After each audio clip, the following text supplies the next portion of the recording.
Hi friends, and welcome back to Granite Garden Cottage. It is so windy. It is so windy. I have no idea if you are going to hear me or not in this video. I really hope you do hear me because it's going to be difficult to film this inside with the baby. But I did just want to talk garlic. So I'm finally planting my garlic, and that has been a long time coming. If you have seen any of my videos, I've been talking about it for a very long time, but I did want to kind of talk garlic with you guys before we plant. So let's get into it. All right, friends, this is all of my garlic that I have to plant. If all of these cloves bloom, then I should have enough garlic for the year. So this is, I have a variety here. This is all locally grown garlic. I bought them from local farmers. I didn't order them from different online sources. I decided to shop local and buy all of these from my local farmers. So what I have here are some Softneck garlic, 4 Softneck garlic, and the rest of all of this is Hardneck garlic. So how do you tell the difference?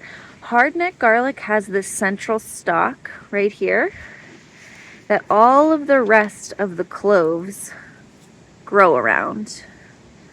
That's how I can immediately tell when it's hardneck garlic. And this is truly a hard neck. It is, I can't bend it, right? It's hard. It's hardneck garlic. Hello. So that's how I know these are my hardnecks. Softneck garlic does not have a central stalk. Let's see if we can show you. You can see there's these layers of paper. So all of these garlic cloves are kind of just growing out from the middle. There's no central stalk here. And this is a very soft neck. It's been cut down. Let me see if I can show you a different one.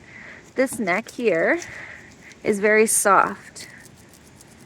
So it's not hard and stiff like this garlic neck is. And the garlic cloves do grow out from the middle. So once we break these cloves up, you're going to get a better idea of what I mean.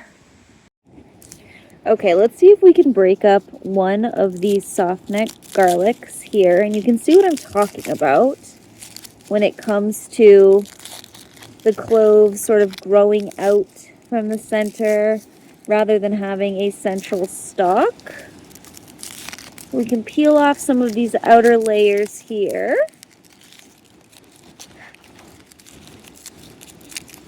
And what you're going to see, if we can get down that far in this video. Sorry, don't mind the wind. It is so windy. It's wild. All right, let's see here. Goodness gracious. Okay, so hopefully you can see, but I've peeled away the outer skin of this garlic, and you can see that their cloves sort of start in the middle. We have 1, 2, 3 cloves here, and then all around the outside as well. So this is a Softneck garlic. There's no central stalk in the middle here that all these cloves are growing around.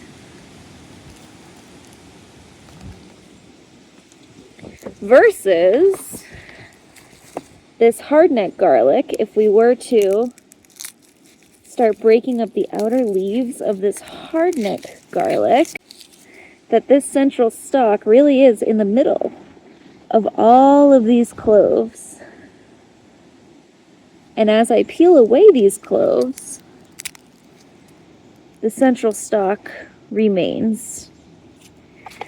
Versus if I peel away the softneck cloves, you can see that these are all garlic cloves. No central stalk. So softneck versus hardneck. Okay, you guys, that wind was crazy, so I decided to come inside to just finish talking about this garlic. So we talked about our Softneck garlic. Let's see if I can prop it up in a way that you can see versus our hardneck garlic.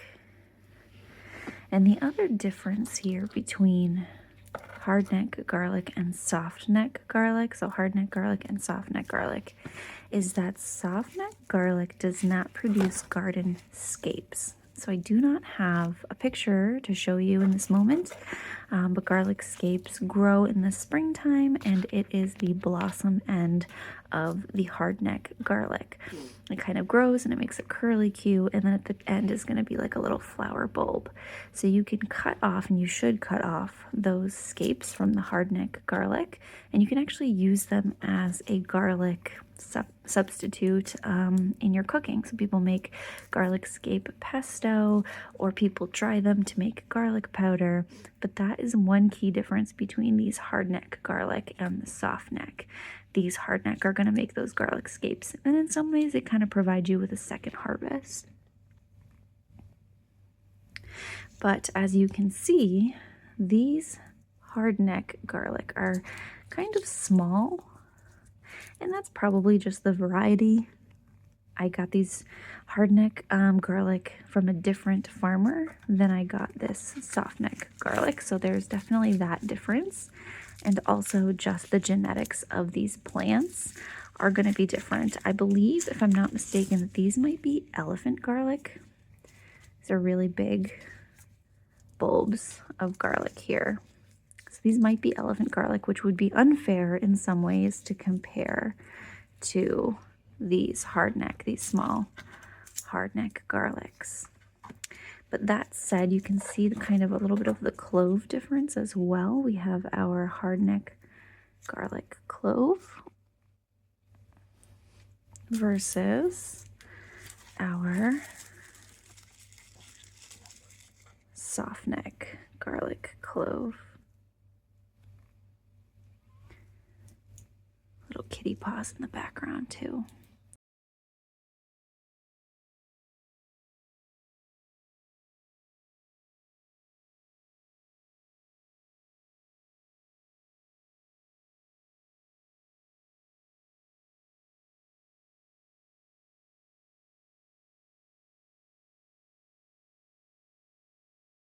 This one you can see has a little bit of a blemish on it, so I may not plant this one. I'll set it aside. I'm going to kind of pile them all up here together, and then I will count them and figure out which ones are best for planting.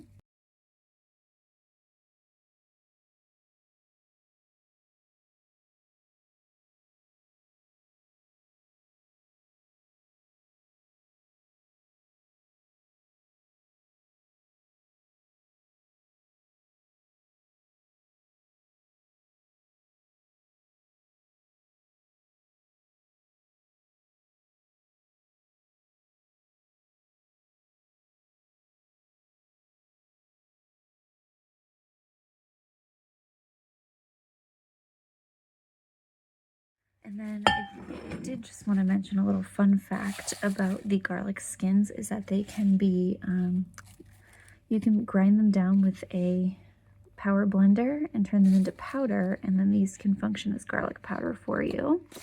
You can also save these and either put them in a bag or put them in the freezer, and then these go really nicely in like bone broth. You just put all these in the bone broth. I probably would trim off these little roots and not include those, but all of these skins can go inside a bone broth, and it just really adds a lot of richness without having to sacrifice cloves of garlic to your bone broth.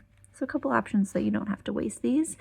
I do not put these in my compost though, because I find it can just kind of create like a funky smell to the compost. So I prefer not to put them in the compost. I would much rather put them in either a stew or a bone broth, or grind them up into a garlic powder.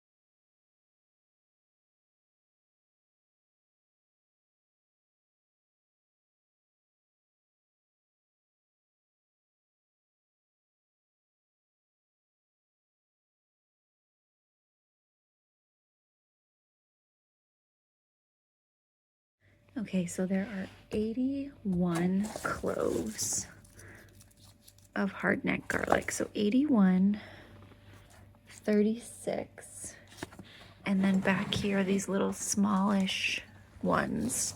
There's 31 of these. So I have about 128 spots in my garlic, so I'll be using up all of these, and then a few of these. And if I end up having some extra space, I will pop them in where I can.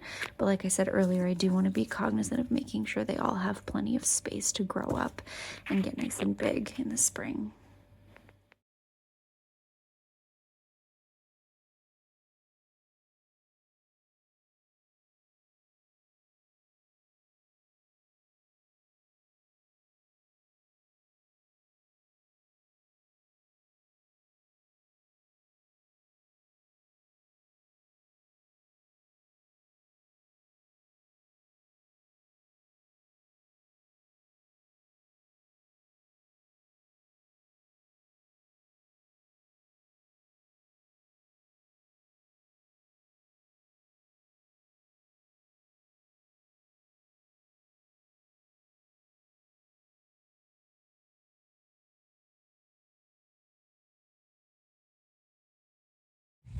We finally made it to the big event of planting the garlic.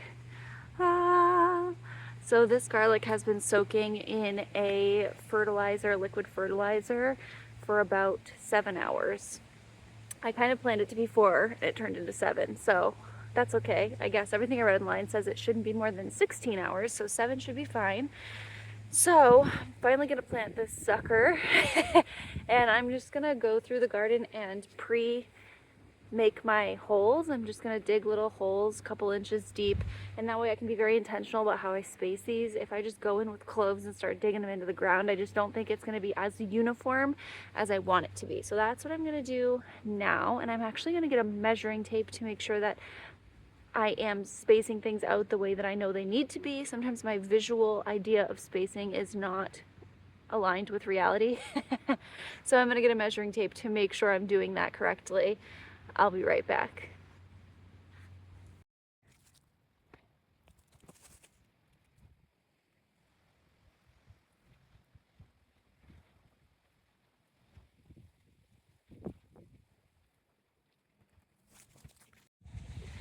All right, everybody, so I put some holes in here. I don't know about the spacing. This is not a perfectly square garden bed, so it's hard to perfectly space out the holes for the garlic, but I did my best. We're gonna see what happens. That's kind of where I'm at with this garlic, but anything will be better than not planting it at all. So I did my spacing the way I think looks good-ish. I did end up peeling off the mulch, and I'll put that back on when I'm finished, just so I can kind of get to these holes and visualize the spacing a little bit better. So let's start putting in some garlic.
It's all planted. And to be honest, I don't feel great about the spacing. I don't feel great about how wet this garden bed is. We had a lot of rain last night. It is just soaking wet. And I poured the liquid fertilizer on top of it, so it's even wetter now.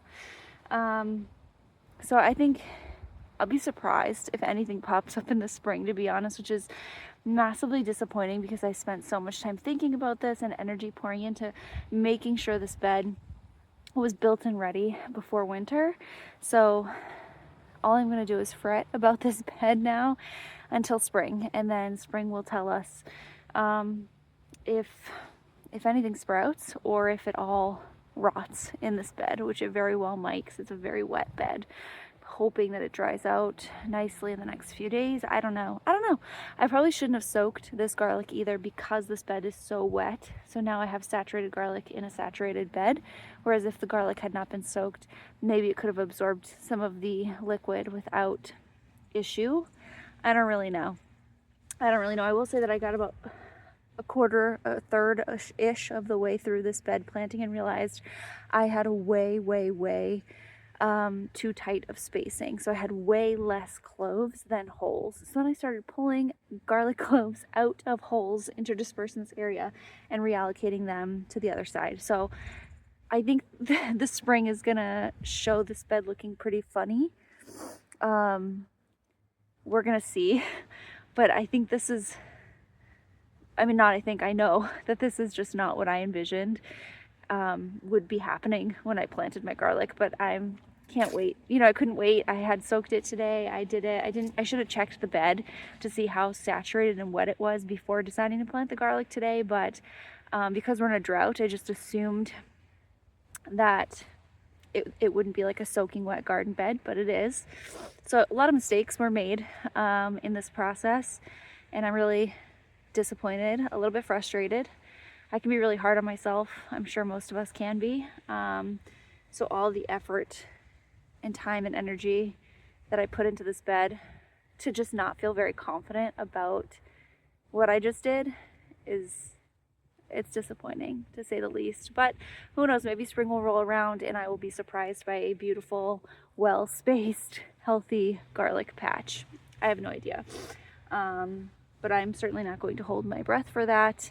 And I guess lessons learned maybe for next year if it doesn't go so well. But also don't want to count my chickens before they hatch. I guess sometimes you just don't know with these types of things until spring rolls around. So fingers crossed that these blossom for us in the spring, sprout for us in the spring, and it ends up being a better outcome than I'm currently anticipating.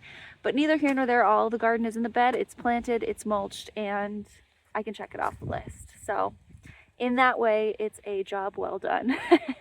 So thanks for sticking with me, and pray for my garden bed this winter. I'll see you in the next video, guys. Thank you so much. Bye.